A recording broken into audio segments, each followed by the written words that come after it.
I got so much motherfucking design on right now. Break it down, bring it back, make it clap. I got 3 old thoughts, new block, where that day. Bitches on my line, and you know. Smartphone adalah alat serbaguna yang telah menjadi bagian dari kehidupan sehari-hari yang berfungsi untuk berkomunikasi, mengakses informasi, dan lain-lain.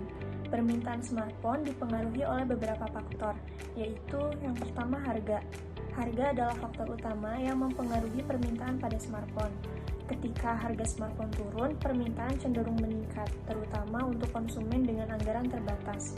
Yang kedua, pendapatan konsumen. Tingkat pendapatan konsumen memainkan peran penting. Saat pendapatan konsumen naik, mereka mungkin lebih mampu membeli smartphone yang lebih mahal dengan fitur-fitur yang lebih canggih. Yang ketiga, inovasi dan fitur. Permintaan smartphone dapat dipengaruhi oleh inovasi dan fitur baru.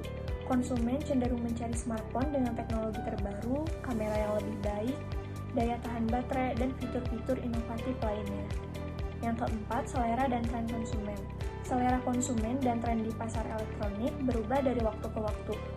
Produk yang populer saat ini mungkin tidak populer lagi dalam beberapa bulan yang akan datang. Misalnya, tren smartphone dengan layar lipat. Yang kelima, persaingan pasar. Keberadaan merek dan produk pesaing juga mempengaruhi permintaan smartphone.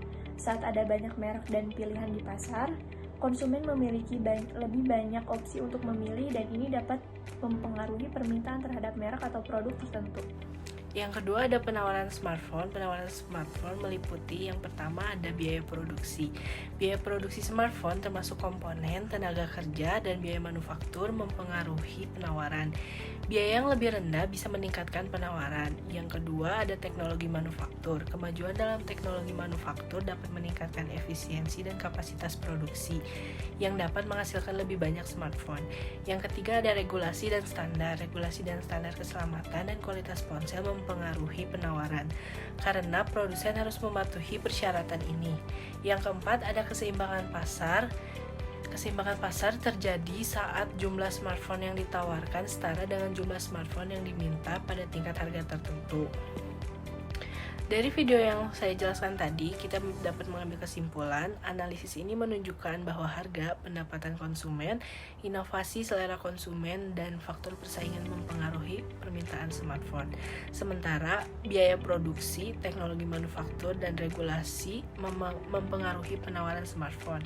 Kesimpulan utama adalah bahwa pasar smartphone adalah pasar yang sangat dinamis, di mana produsen perlu terus-menerus berinovasi dan mengikuti tren konsumen untuk menjaga kompetitivitas. Pemerintah juga dapat memainkan peran dalam mengatur pasar untuk melindungi konsumen dan mengawasi kualitas produk. Pemerintah dapat melakukan berbagai bentuk interferensi terhadap pasar beras untuk mengatur harga, pasokan, dan juga permintaan. Berikut beberapa bentuk interferensi pemerintah dan penjelasannya. Yang pertama ada subsidi harga. Jadi pemerintah dapat memberikan subsidi pada harga beras yang berarti mereka membayar sebagian dari harga beras sehingga harga yang dilihat oleh konsumen lebih rendah dari harga pasar yang sebenarnya. Ini dilakukan untuk membuat beras lebih terjangkau bagi masyarakat dengan pendapatan yang rendah. Yang kedua ada penetapan harga maksimum. Jadi pemerintah dapat menetapkan harga maksimum atau batasan harga tertinggi untuk beras. Ini bertujuan untuk mencegah peningkatan harga yang drastis yang mungkin terjadi dalam situasi kekurangan pasokan atau spekulasi harga. Yang ketiga ada penetapan harga minimum. Jadi itu sebaliknya, pemerintah juga dapat menetapkan harga minimum di mana petani beras harus menjual beras mereka. Jadi tujuannya itu untuk melindungi petani dengan memastikan bahwa mereka tidak menjual beras dengan harga yang merugikan. Yang keempat, ada stok darurat. Jadi pemerintah dapat mengumpulkan dan menyimpan stok beras darurat untuk digunakan dalam situasi kekurangan pasokan. Yang kelima, ada pengaturan ekspor dan impor. Jadi pemerintah dapat mengatur ekspor dan impor beras untuk mengontrol pasokan dan permintaan dalam negeri. Yang keenam, ada bantuan kepada petani. Jadi pemerintah dapat memberikan bantuan kepada petani beras dalam bentuk subsidi pupuk, benih, atau bantuan teknis untuk meningkatkan produktivitas pertanian. Yang ketujuh ada program bantuan sosial. Nah, jadi untuk yang ini itu pemerintah dapat meluncurkan program bantuan sosial yang memberikan beras kepada kelompok masyarakat yang membutuhkan, terutama yang dalam situasi ekonominya sulit. Yang kedelapan ada pengaturan dan standar kualitas. Jadi pemerintah dapat mengatur standar kualitas untuk beras yang diproduksi dan dijual di pasar. Ini juga membantu menjaga kualitas beras dan melindungi konsumen. Yang kesembilan, ada pengawasan pasar. Pemerintah dapat melakukan pengawasan aktif terhadap pasar beras untuk mencegah praktik ilegal atau monopoli yang dapat merugikan konsumen. Intervensi pemerintah ini dapat bervariasi dari negara ke negara tergantung pada kondisi ekonomi dan pertanian setempat. Tujuannya adalah untuk menjaga stabilitas harga pasokan beras dan keberlanjutan sektor pertanian dalam jangka panjang.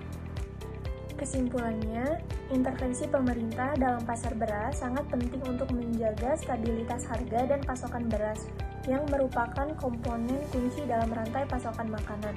Tujuan utama intervensi ini adalah memastikan bahwa beras tetap terjangkau bagi konsumen, petani menerima harga yang adil, dan pasokan beras tetap stabil. Keputusan pemerintah dalam hal kuota ekspor, stok strategi, subsidi harga, dan regulasi harga dapat berdampak besar pada kesejahteraan masyarakat dan stabilitas pangan negara. Intervensi pemerintah yang tepat waktu dan bijaksana dapat membantu mengatasi masalah krisis pangan dan fluktuasi harga beras. Make it clap, I got 3 old thoughts, new guap, wearing that thing. Bitches on my line, and you know